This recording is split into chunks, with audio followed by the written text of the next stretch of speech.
Assalamualaikum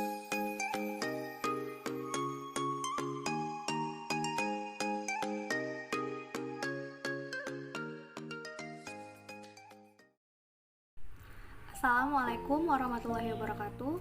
Hai teman-teman semua, kami dari kelompok 5 akan menyampaikan hasil analisa terkait standar operasional prosedur atau SOP dari penerbitan komitmen izin usaha dan izin komersil atau operasional di Dinas Penanaman Modal dan Pelayanan Terpadu Satu Pintu Provinsi Riau.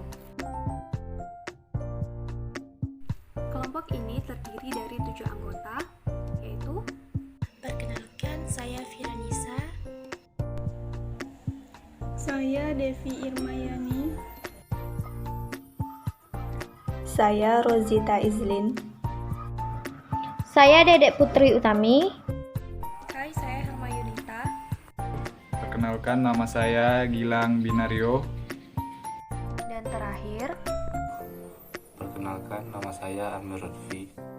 dalam SOP ini kami akan menjelaskan per 2 tahapan yang terdiri dari 14 tahapan, kecuali di tahapan pertama itu ada tahapan pilihan, sehingga menjelaskan 3 bagian. Akan menjelaskan tahap standar operasional prosedur surat izin usaha di Dinas Penanaman Modal dan Pelayanan Terpadu Satu Pintu.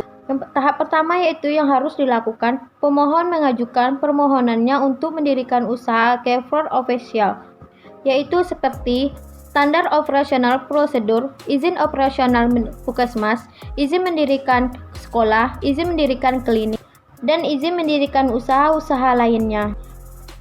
Dengan melakukan pendaftaran melalui OS, dengan mengisi informasi atau data yang diperlukan dalam aplikasi OS.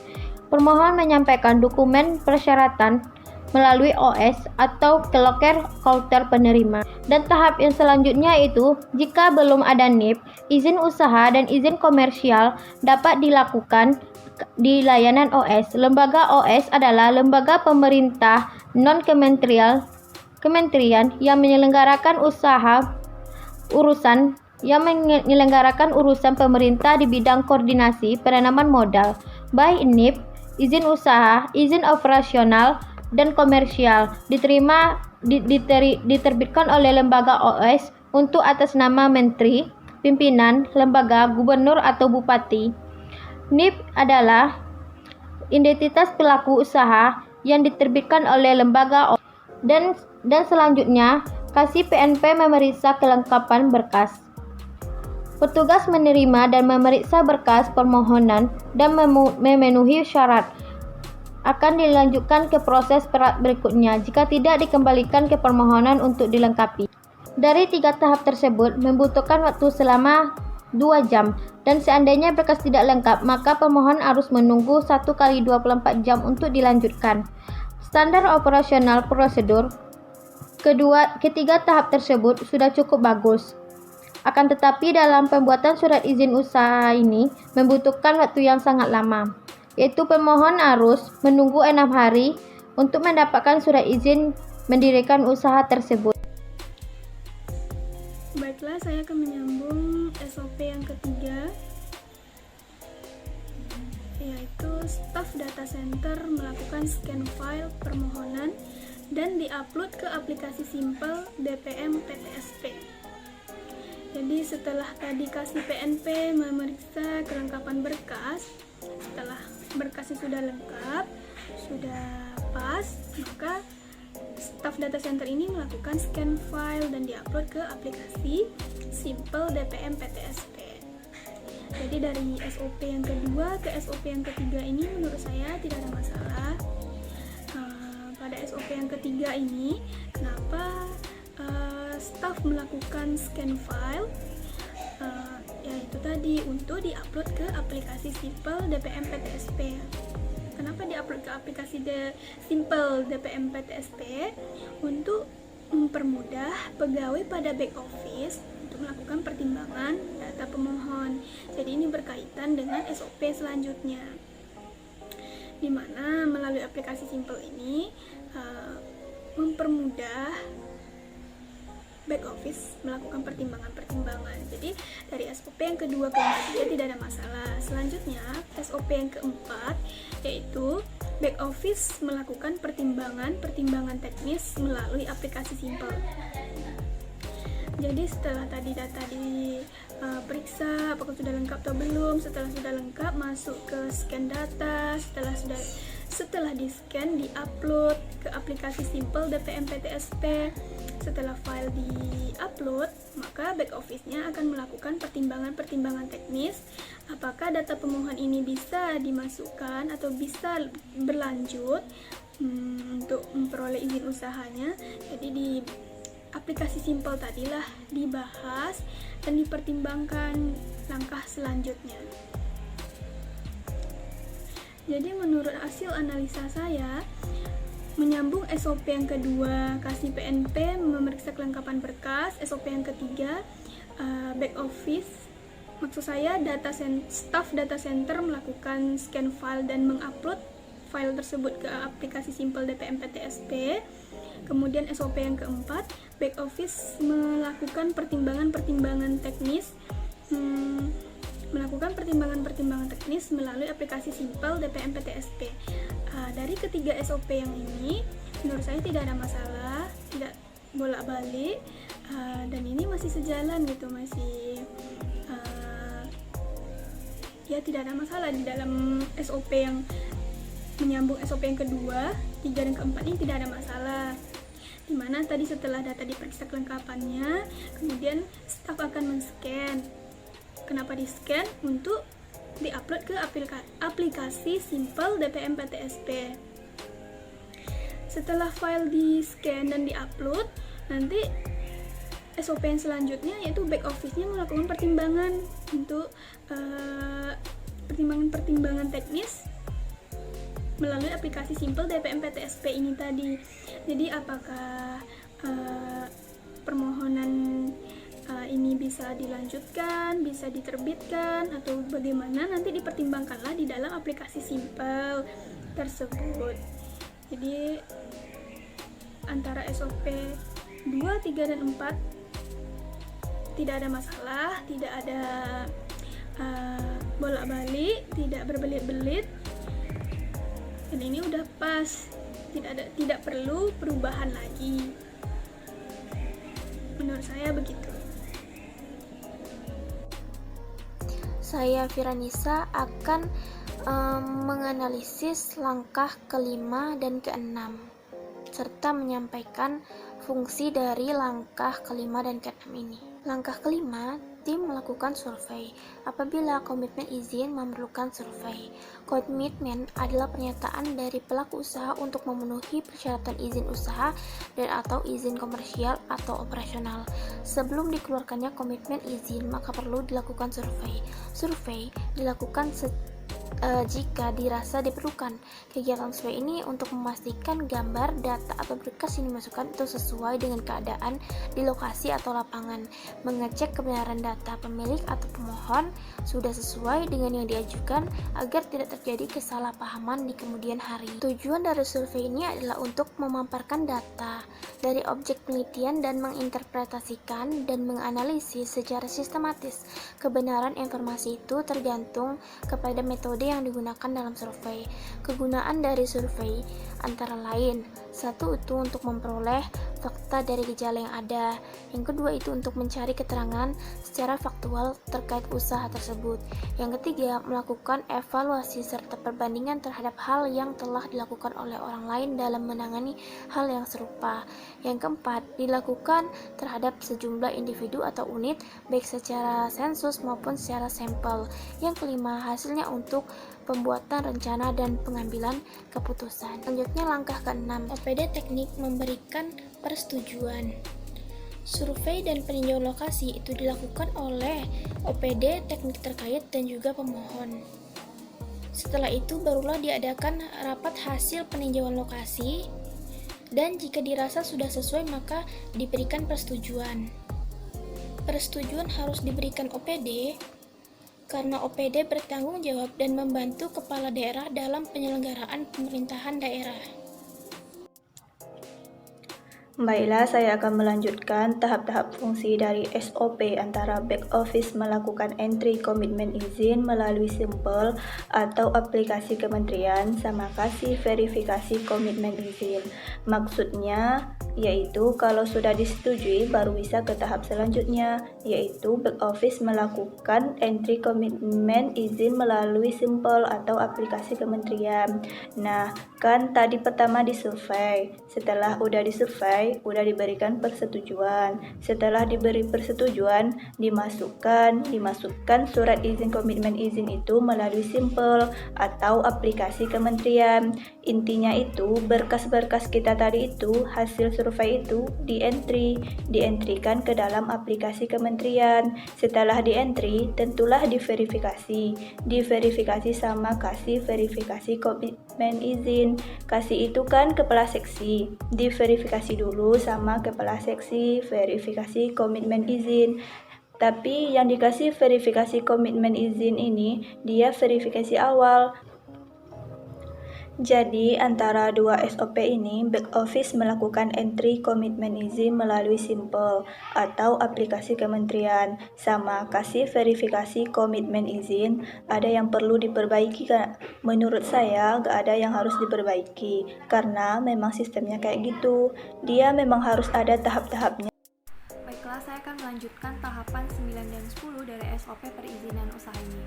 Seperti yang kita ketahui, tahapan 9 itu adalah Kabid melakukan verifikasi terakhir dari komitmen izin usaha yang telah dilakukan oleh Kasih.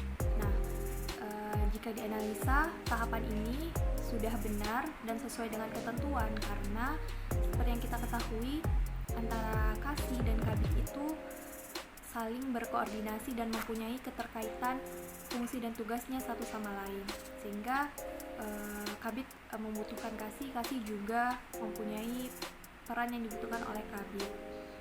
Mengingat apa yang telah dilakukan Kasih itu adalah tahapan verifikasi awal, jadi perlu lagi dilakukan koreksi di bagian Kabid untuk memverifikasi tahapan akhir, memastikan bahwa komitmen izin usaha itu benar-benar dilaksanakan. Nah, tugas Kabid ini juga sangat penting karena Kabid harus benar-benar memeriksa kembali berkas permohonan yang telah divalidasi oleh Kasih dan juga mendapatkan penilaian kelayakan dari tim teknis atau back office. Nah, Kabid juga mempunyai tugas untuk menyetujui atau tidaknya permohonan perizinan dan non perizinan itu tergantung dari validasi dari Kasih ataupun back office juga. Nah, kemudian juga dalam permasalahan pendapat itu tergantung dari sepaham atau sependapatnya Kabid dengan Kasih dan juga dengan tim teknis baru bisa menyetujui permohonan, dan sebaliknya apabila tidak ada sependapat antara ketiga pihak tersebut, maka Kabid bisa melakukan penolakan permohonan izin disertai dengan alasan yang kuat ataupun masuk akal. Nah, dari analisa ini bisa dikatakan tahapannya sudah pas. Masuk ke tahapan 10 itu adalah melakukan proses tanda tangan elektronik yang dilakukan oleh Kepala Dinas DPM PTSP. Ini juga tahapannya sudah sesuai ketentuan karena sudah memastikan memverifikasi komitmen izin usaha itu dari kepala seksi, kemudian berlanjut ke kepala bidang, mulai dilakukan verifikasi tahapan awal, kemudian tahapan akhir. Itu artinya kegiatan atau aktivitasnya dilakukan secara teliti untuk meminimalisir atau memastikan tidak ada kesalahan dalam untuk mengeluarkan surat izin usaha tersebut, komitmen izin usaha tersebut sebelum diserahkan kepada kepala dinas untuk ditandatangani. Jadi kesimpulannya bisa dikatakan dari analisa tahapan 9 dan 10 itu bisa dikatakan sudah sesuai dengan ketentuan, tidak berbelit-belit dan juga tidak bolak-balik. Artinya sudah sesuai urutan, mulai dari Kasih, Kabid baru diserahkan kepada kepala dinas untuk ditandatangani secara tanda tangan elektronik. Baiklah, saya Gilang Binario akan melanjutkan menganalisis mengenai mekanisme penerbitan komitmen izin usaha maupun izin komersil pada Dinas Penanaman Modal Pelayanan Terpadu Satu Pintu Provinsi Riau. Yang akan saya analisis yaitu poin yang ke-11 dan yang ke-12. Pada poin yang ke-11 disebutkan di situ Kepala Dinas DPM PTSP login e-signature untuk tanda tangan online. Dan pada poin yang ke-12 di situ disebutkan Kepala Dinas DPM PTSP mengecek berkas komitmen izin. Menurut hasil analisis saya, hal tersebut terlalu banyak menambahkan detail pada SOP tersebut. Ada baiknya pada saat Kadis DPM PTSP itu mengecek berkas komitmen izin tersebut dilanjutkan dengan tanda tangan. Namun pada SOP tersebut dipisahkan menjadi 2 poin. Ada baiknya disatukan saja menjadi 1 poin. Karena dengan menambahkan detail yang terlalu banyak tersebut, itu dapat memperlambat para pekerja ketika mereka menentukan bagaimana melakukan tugas mereka. Butuh waktu lama untuk membaca semua detail itu, sehingga tugas-tugas yang seharusnya bisa cepat siap jadi tertunda gara-gara detail dalam SOP tersebut terlalu lama. Dalam membuat SOP itu diusahakan sesingkat mungkin. Apabila poin tersebut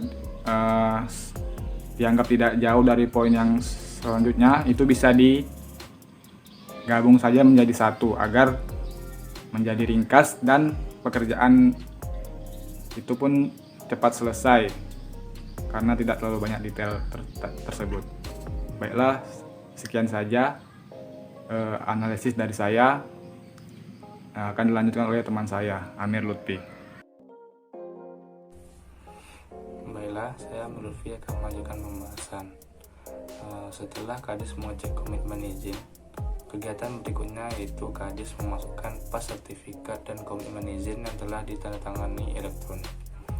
Adapun pemberian pas ini berfungsi sebagai pengaman file sertifikat digital yang bertujuan untuk menghindari persamaan dengan paspor yang sebelumnya telah diberikan. Namun menurut saya ada pun analisa tentang SOP ini, yaitu kegiatan Kadis mengecek berkas komitmen izin dan memasukkan pas ini dapat dilakukan pada saat Kadis login e-signature, sehingga SOP yang dipaparkan lebih singkat dan tidak berbelit-belit. Dan SOP yang terakhir yaitu penyerahan komitmen izin. Petugas penyerahan izin menerima surat persetujuan pemenuhan komitmen, kemudian menyerahkannya kepada pelaku usaha. Pelaku usaha menerima surat persetujuan pemenuhan komitmen dan menandatangani daftar penyerahan izin tersebut. Jadi, kesimpulan dari hasil analisa SOP penerbitan komitmen izin usaha dan izin komersil atau operasional, dalam hal ini penerbitan surat izin usaha Lembaga Penempatan Tenaga Kerja Swasta di DPM PTSP Provinsi Riau bisa dikatakan sudah sesuai urutan dan ketentuan yang berlaku, tidak berbelit-belit dan tidak bolak-balik. Namun, sedikit koreksi itu ada di poin 12 dan 13 yang seharusnya bisa dimasukkan ke dalam poin ke-11 atau